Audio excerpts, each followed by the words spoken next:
में शेयर कर दे।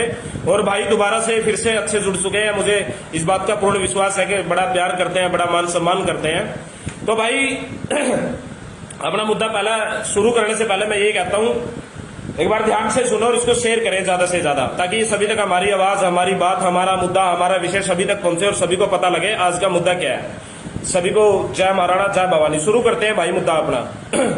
भाई आज का जो मुद्दा है, पिछले 3 दिन पहले क्या हुआ था, एक पंजाब के सिंगर है रणजीत बावा।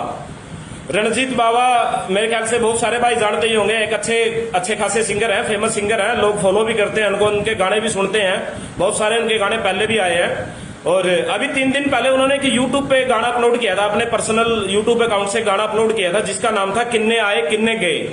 तो उस गाने के अंदर जो खास बात थी, अभी ये आप उस गाने का मैं जिक्र क्यों कर रहा हूं, अब ध्यान से सुनो उस गाने का जिक्र मैं क्यों कर रहा हूं। उस गाने का जिक्र मैं इसलिए कर रहा हूं भाई, क्योंकि उस गाने के अंदर एक लाइन जो जोड़ी गई थी, उस लाइन के अंदर बोला गया था कि बिल्ले रंगे जैसे तो बहुत सारे घूमते, लेकिन शेर सिंह राणे जया कोई नहीं। तो भाई शेर सिंह राणा, बड़े भाई शेर सिंह राणा भली भांति जानते हो, उनके पहचान के वो मोहताज नहीं है, या उनके बारे में किसी को बताने की कोई जरूरत नहीं है, बहुत अच्छे से लोग जानते हैं उस शेर को, सुरमे को। और पूरा देश प्राउड करता है, पूरा देश उनके ऊपर गर्व करता है, खाली राजपूत बिरादरी नहीं, पूरा देश और सभी उनके ऊपर गर्व करते हैं। तो भाई शेर सिंह राणा को लेकर वो लाइन जोड़ी गई थी। और मैं एक बात कहना चाहता हूं, इस बात को ध्यान से सुनना और साथ के साथ शेयर करना। जो भाई शेर सिंह राणा को लेकर उसमें लाइन जोड़ी गई थी वो बिल्कुल सही थी, बिल्कुल जायज थी। उन्होंने, जो रणजीत बावा ने, जो उनके राइटर थे, या उन्होंने सॉन्ग को खुद लिखा, उन्होंने सॉन्ग को सिंगिंग किया, उसको तैयार करके यूट्यूब पे डाला, तो भाई उन्होंने बहुत बढ़िया काम किया, बहुत अच्छा काम किया उन्होंने। और पूरी राजपूत समाज की तरफ से और पूरे युवा समाज की तरफ से, पूरी हमारी जो कम्युनिटी है उसकी तरफ से हम आपका दिल से धन्यवाद करते हैं, हम उसके लिए आपका बहुत बहुत आभार प्रकट करते हैं। लेकिन सबसे बड़ी समस्या क्या हुई भाई, आज का जो मेन जो मुद्दा है ना, उसको बड़े गौर से सुनना, इसको साथ के साथ शेयर कर देना भाई, है ना, ताकि सभी तक पहुंचे, सभी को पता लगे। आज का जो मुद्दा है भाई, उस गाने को 3 दिन हुए थे। 3 दिन में एक बात बताओ भाई, अगर किसी महान शख्सियत ने कोई अच्छे काम किए हैं, अगर किसी आदमी ने, किसी योद्धा ने अच्छे काम किए हैं, तो समाज में उसका गुणगान होगा। इसमें दिक्कत किसी को क्यों है?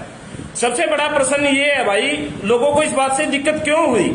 अगर शेर सिंह राणा जी ने तिहाड़ जेल से जाकर सम्राट राजपूत पृथ्वीराज चौहान जी की अस्थियां लाने का काम किया, अफगानिस्तान काबुल कंधार से अपनी जान को जोखिम में डालकर, हर चीज को रिस्क में डालकर, तो भाई मैं कहना चाहता हूं, कुछ ऐसे लोग हैं हमारे देश के अंदर जिन्होंने उस गाने के लिए रिपोर्ट ठोका, रणजीत बावा को मैसेज किए, उनको गालियां दी, उनको धमकियां दी, उनको पता नहीं अनाप शनाप क्या क्या बोला, किस गाने को आप बंद कीजिए, इससे शेर सिंह राणा का नाम हटा दीजिए।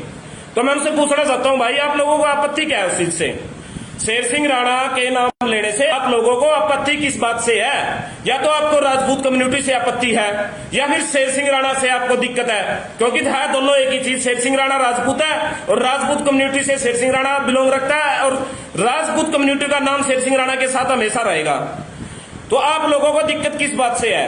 आप लोग उस गाने पे टैग कर दिया, आप लोगों ने, किस गाने में नाम नहीं आना चाहिए था।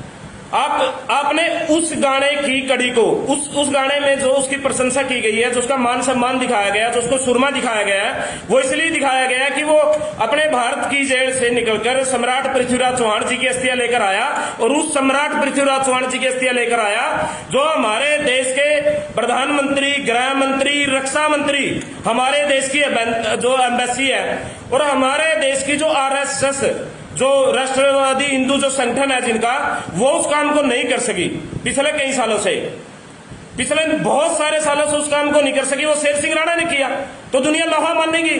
तो भाई मैं एक बात बताना चाहता हूं, कुछ लोगों को मेरी बात बुरी लगेगी, उन्होंने किस मुद्दे से जोड़ा, उन्होंने जोड़ा इसका फुल्लन देवी के मुद्दे से, जिसको फुल्लन देवी कहते हैं, जो एक पैसे से डाकू थी, जिसको मोस्टली सभी जानते ही है।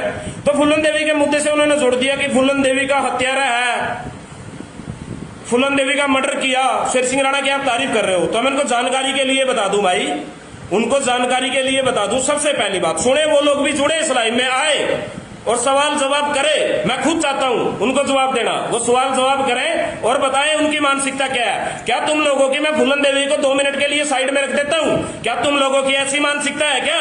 जब इस देश के अंदर अबू सलेम या अफजल गुरु को फांसी दी जाती है, तुम लोग 12 बजे सुप्रीम कोर्ट का दरवाजा खटखटाते हो, किसके लिए?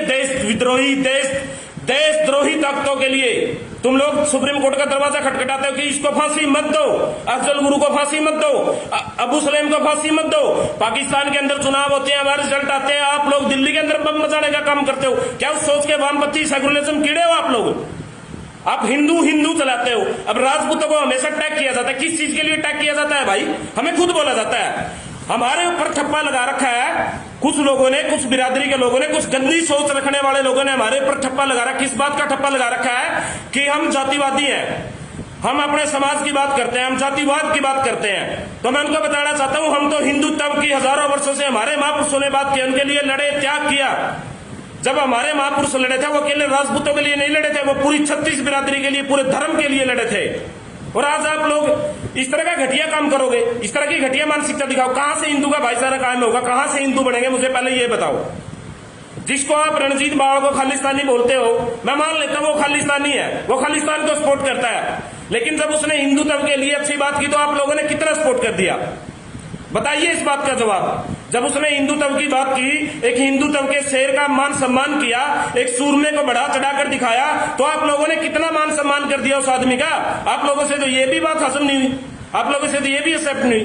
तो इससे साफ साफ झलकता है कि आपको दिक्कत राजपूतों से है, आपको दिक्कत पूरी राजपूत बिरादरी से है, ना कि किसी एक विशेष आदमी से।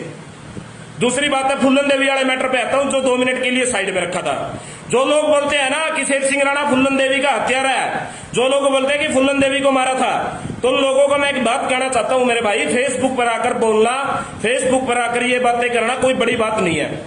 फेसबुक पर हमेशा मैं एक चीज देखता हूं, सबसे बड़ी जो समस्या, सबसे बड़ी जो दिक्कत है, अधूरा ज्ञान हमेशा परेशान करता है। वो चाहे किसी भी फील्ड का हो, किसी भी लेवल का हो, किसी भी फील्ड का हो, अधूरा ज्ञान हमेशा परेशान करता है। आप लोगों ने सिर्फ ये बात सुननी कि शेर सिंह राणा ने फूलन देवी को मारा था। क्या आप लोगों ने कभी रिसर्च किया? क्या आप लोगों ने कभी जानने की इच्छा जाहिर की? क्या आप लोगों ने कभी गहराई तक जाने की कोशिश की कि फूलन देवी को क्यों मारा था? ऐसी क्या परिस्थितियां थी, ऐसे क्या कारण थे कि फूलन देवी को मारा? तो थोड़ा सा मैं बताता हूं आप लोगों को फूलन देवी वाला मैटर। एक बार मुझे सभी भाई, 1-2 भाई मुझे कंफर्म कराए कि पेज से लाइव चल रहा है या आईडी से चल रहा है। रकम भाई, बिल्कुल मैं उसी मुद्दे पे आ रहा हूं। तो मैं उनको बताना चाहता हूं, जिन लोगों के पास इस बात की जानकारी है कि शेर सिंह राणा ने फूलन देवी को मार दिया, लेकिन आगे की जानकारी नहीं है, न पीछे की जो भूतकाल का जो समय गया उसकी जानकारी है कि शेर सिंह राणा ने फूलन देवी को आखिर मारा क्यों। तो मैं उनको बताना चाहता हूं, सुने ध्यान से इस बात को भाई। फूलन देवी 11 साल की थी, सब 11 वर्ष की, उत्तर प्रदेश के अंदर अपने गांव में। थैंक यू रकम भाई, आपने बताया, थैंक्स फॉर इन्फॉर्मेशन।